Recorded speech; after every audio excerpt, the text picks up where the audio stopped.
Hello everybody and welcome back to SimCity 4. If you've been on the internet and you follow anybody on Twitter or likewise, you'll probably understand why I've decided to reboot this series. If you are completely out of the know, which is understandable, some things I don't even know about until months after they happen, the studio that created this, Maxis, has been shut down by the parent company, Electronic Arts. No, I'm not going to say that. That's mean to other people. The less than intelligent mother company behind this company, and they also own BioWare and something else. Now the reason that they're closing it is, well, it's you know how things are with big corporations like that. They never tell you the real reason. They just tell you something so you shut up. So of course they told us, some random garbage as to why they're closing this, but we all know the real reason is because they're going to blame Maxis for the disasters which were Sims 4 and the newest SimCity, and also Spore, which were all, of course, great games until EA came along and said, hey, you know what? Yeah, take this out and take that out and take this out, and then add this DRM and all this crap, and people will still buy it because it has a cool name that everyone respects, and it's definitely not going to ruin a bunch of franchises. Yeah, no, don't worry about that. So yeah, unfortunately, all of the hardworking people at Maxis, specifically the studio that they're closing down, are all now out of a job because because EA is a greedy bunch of half-wits. And no, I'm not afraid to say that on YouTube. If they want to shut me down, they can go right ahead and do that, because that only proves my point. Okay, so enough rambling about people who can't control themselves. How ironic. Let's just begin a city. We are going to call this Maxis. No, I can't spell. Maxis City. And the I believe the one of the founders was Will Wright, if I'm correct. Let me make sure I do this right. Founders of Maxis.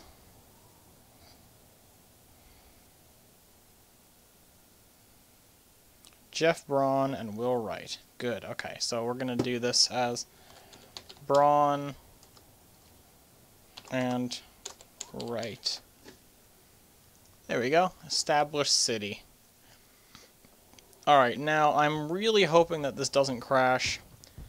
If it hasn't crashed and you're seeing this video, I really hope that Braun and Wright are inspiring my game to work properly.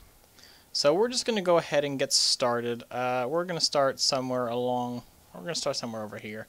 Just going to get our main street down. Some sort of avenue. There we go. Alright, and we'll get a side street here with a few little, just kind of whoop and whoop. And then another road. I like how this is like on a hill. That's pretty cool, actually. So yeah, let's get us some residential.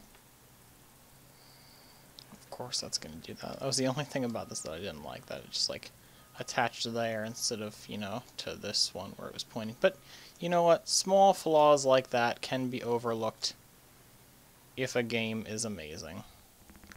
Okay. And this game truly was amazing. And a lot of people are very sad to see Maxis go. And it really is a shame, because they really wanted to do so much more, especially with Spore. If you look at the early, all the early concepts for Spore, oh my god, it was supposed to be so much better of a game. Then EA came and said, you know what? We don't like good games here at EA. Why don't you take a crap on this and then we'll release it? And that's unfortunate, because if they had actually let it be the game it was supposed to be, then I wouldn't be making this video right now, and I wouldn't be having this one-sided conversation with you people over the internet. Alright, let's get a bridge, because I'm feeling charitable, I think. Okay, right there. That's a cool bridge. So you want to make it okay for ferries. And of course we have to do this, and then we can do this, and then we can do something like this. No, we can't. Of course not. The only way to make it okay for ferries is to use that, and then that just looks weird going up and then down and then back up.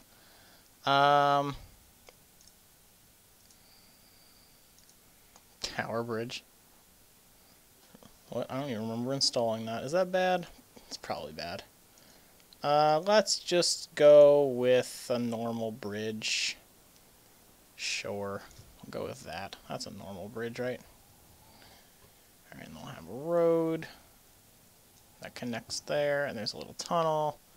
And on this side of the road,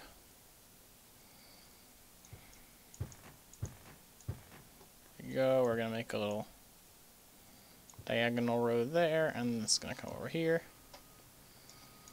like so, and then we're going to get a power plant. Oh, no, actually a natural gas power plant.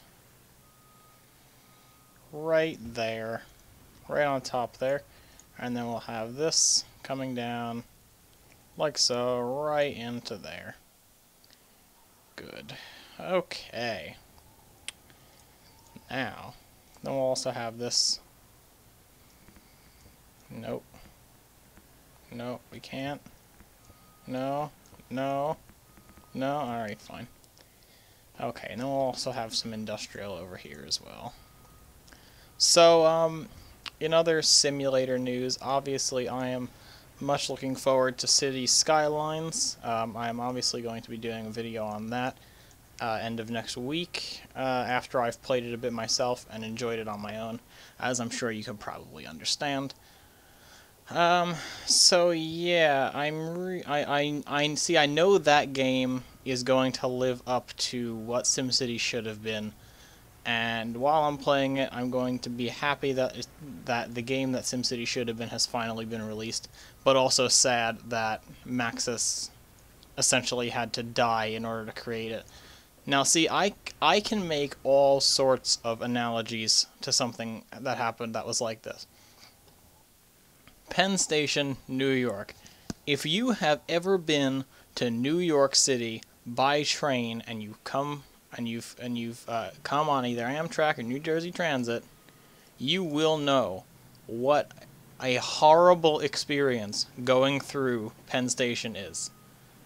That is only the new Penn Station. If you knew what the old Penn Station looked like, it's like 400 times worse of an experience if you know what the old Penn Station looks like. So if you've ever been to Penn Station, I want you to look up what the old Penn Station looked like, and you will never look at it the same way again. And I only say that because it's a perfect analogy for this, because Penn Station in New York was demolished because people were using cars and planes more and more, and less people were traveling by train, and the Pennsylvania Railroad had to make cuts.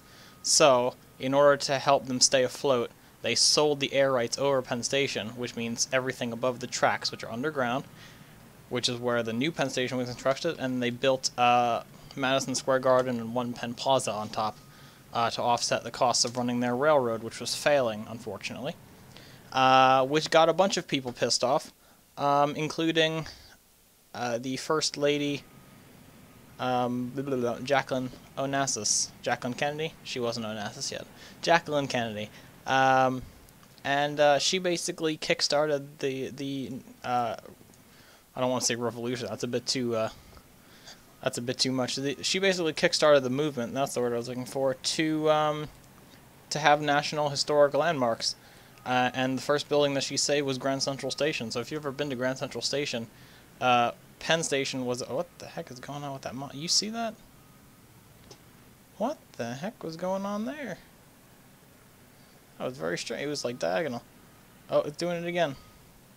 Oh, I have to place this. Ah, it fixed itself.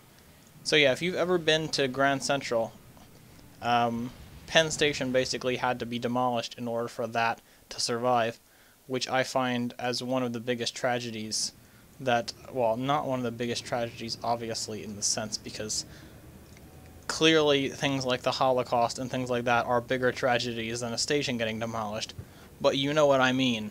It's one of the biggest architectural tragedies and historical tragedies in that sense. Don't take my words out of context. In that sense, that has ever happened, especially in America, because not many really, really bad things have happened. I mean, a lot of pretty bad things have happened here, but we've kind of been spared from all the historical, like the major historical problems that places like Europe and Asia have faced because of thousands of years of buildup. So when something like that happens, it's kind of a major news story here because, you know, it's like, well, pretty much all we have, essentially. But yeah, that's all I can equate it to. Maxis closing is like Penn Station being torn down. That is actually a pretty good analogy. I'm pretty proud of myself for that one. But yeah, and it's just very unfortunate. It's more unfortunate for the people involved because now everyone who works at Maxis is just kind of out of a job for no good reason as well. Like, sure, those games were crap, but it's because it's because EA intervened. If it wasn't for EA saying, you know, put DRM in this, oh, I don't like that feature, take it out, you know, then these games could have been a lot better. So that's kind of my spiel for today. This series will continue for who knows how long. I just kind of wanted to get back into this game because it is a great game. This is one of those landmark games that just comes along and everyone just loves it. Like SimCity 4 is great. It's so dynamic. It's so easily moddable, and yet so frustrating to get mods working. It's just great. And it is honestly one of my favorite. It is up there with like Europa and Civ 5 and Civ 3 even, because Civ 3 was a good game. Definitely for its time, Civilization 3 was a good game. There was so much to do all at once. You kind of were just like, oh my god, what do I do? Yeah, but it's up there with my list of the best games of all time, and it's pretty close to the top. But I'm gonna leave you guys here. I'm gonna record a bit more of this, and then that's gonna be it for me today because I am tired and I'm going to PAX. So you know I have to make sure I have everything ready. So anyway, guys, I'd like to thank you for watching. My name is Johan Farley. If you liked the video, please leave a like below. If you want to tell me anything, like how you felt about Maxis, or even just what your favorite game is in general, then you know exactly what to do. But other than that, I'll see you guys next time for more SimCity 4. Long live the simulator.